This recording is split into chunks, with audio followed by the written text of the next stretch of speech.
মহানগৰী নুনমাটি থানাৰ অন্তৰ্গত ফৰেষ্ট গেটৰ যুৱনগৰত চুৰৰ সাফাই অভিযান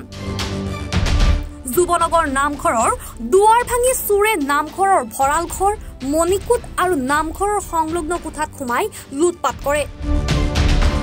চুৰে নামঘৰৰ দান পাত্ৰৰ পৰা নগদ ধন লুটি নিয়াৰ লগতে কাহ পিতলৰ তাল বাচন বৰ্তন আদি বহু সামগ্ৰী লুটি নিয়ে নামঘৰৰ লগতে লাগি থকা লক্ষ্মী মন্দিৰ আৰু শিৱ মন্দিৰতো চুৰে প্ৰৱেশ কৰি দান পাত্ৰৰ পৰা নগদ ধন চুৰি কৰি নিয়ে ইতিমধ্যে নুনমাটি আৰক্ষী থানাত নামঘৰ তথা মন্দিৰ পৰিচালনা সমিতিয়ে ঘটনা সন্দৰ্ভত দাখিল কৰিছে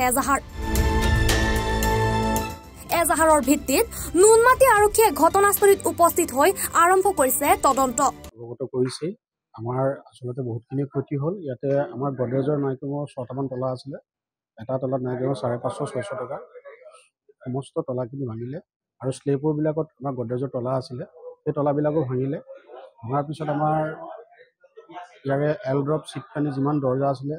নতুন দৰ্জা আমি ইয়াতে লগাইছিলোঁ লগাই পেলাই নতুনকৈ কনষ্ট্ৰাকশ্যন কৰিছিলোঁ সেই কনষ্ট্ৰাকশ্যন কৰা এল ড্ৰপ দৰ্জা আদি ভাঙি পেলাই আমাক বহুতখিনি ক্ষতি কৰিলে সেয়ে আমি প্ৰশাসনকো জনাইছোঁ যাতে এই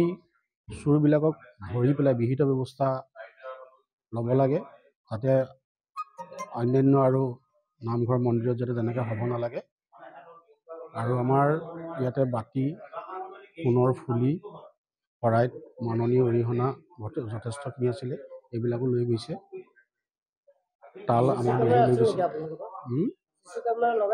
নাই CC কেমেৰা এতিয়ালৈকে ব্যৱস্থা কৰা নাই আমি কাৰণ কি এটা ৰাজহুৱা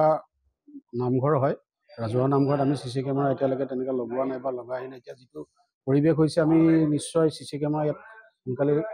লগাব লাগিব নহ'লে তাৰ গত্যন্ত নাইকিয়া ইয়াৰ আগতো এবাৰ তেনেকৈ চুৰি কাৰ্য চুৰ হৈছে তেতিয়াও বহুত তাল শৰাইকে আদি কৰি অনেকখিনি সম্পদ আমাৰ লৈ গৈছে এইবিলাক আমাৰ আপুৰুগীয়া সম্পদ বহুত দিনৰ পুৰণা সম্পদ আৰু বহুত ৰাইজসকলে দান কৰা সম্পদ আৰু এই আপুৰুগীয়া সম্পদবিলাক লৈ গ'লে এজন নতুন এটা বস্তু আমি পোৱা যায় কিন্তু তথাপিও আগৰ আপুৰুগীয়া সম্পদবিলাক লৈ গ'লে মনত বৰ দুখ লাগে কাৰণ কিয় এইবিলাক আজি নহয় যুগ যুগান্তৰ পৰা থকা আমাৰ নামঘৰৰ সম্পদ আমি থানাত এজাহাৰ ইতিমধ্যে অলপ আগতে আমি থানাত এজাহাৰ দিছোঁ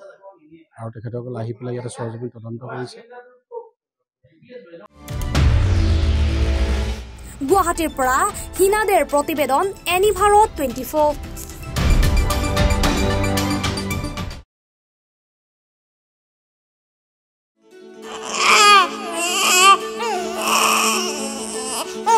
অভিনন্দন আপোনাৰ এজনী ছোৱালী জন্ম হৈছে